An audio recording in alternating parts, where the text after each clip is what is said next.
Hello दोस्त, नमस्ते palm. मैं आपकी संगीत दुनिया 1984। आज आप लोगों के लिए एक सोहर गीत, सोहर की उठान है, सुनाया जाएगा, सुनिएगा।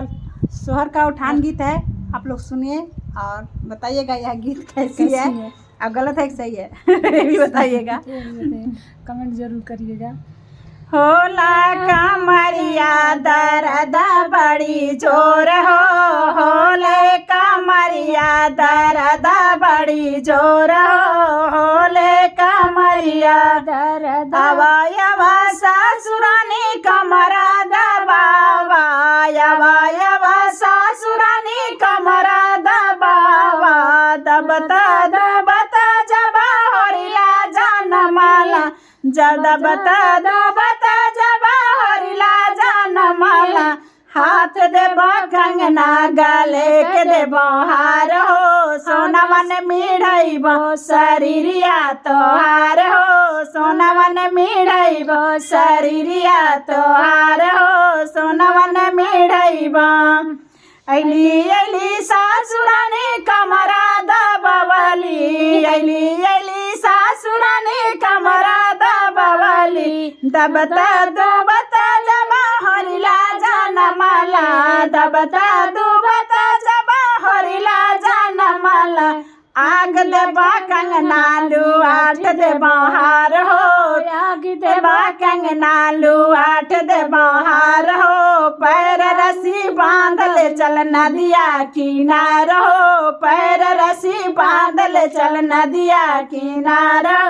आवा आवा घड़ियाल भैया ले जा शरीर हो, आवा आवा घड़ियाल भैया ले जा शरीर हो, होले कमरिया दर्द बड़ी जोर हो, होले कमरिया दर्द बड़ी जोर हो, होले कमरिया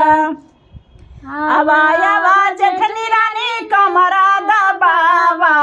अवायवा जेठनी रानी कमरा दबावा, दबता दुबता जबा हरिला जनमी है, दबता दुबता जबा हरिला जनमी है, हाथ देबा कंगना गले के देबा हार हो, सोनावन मिढ़ाइबो शरीरिया तोहार हो, सोनावन मिढ़ाइबो शरीरिया तोहार हो, सोनावन मिढ़ाइबो,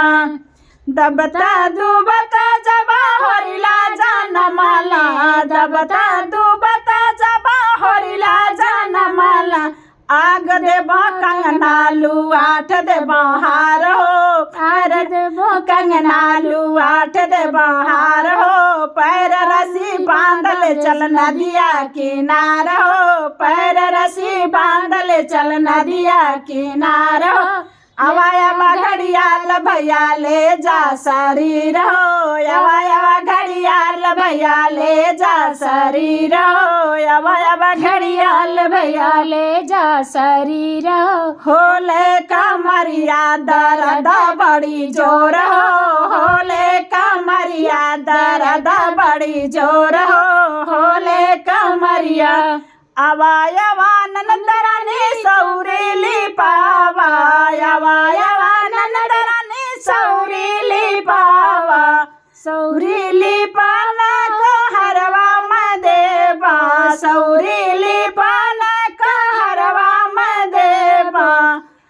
होले कमरिया दर्द बड़ी जोर हो, होले कमरिया दर्द बड़ी जोर हो, होले कमरिया।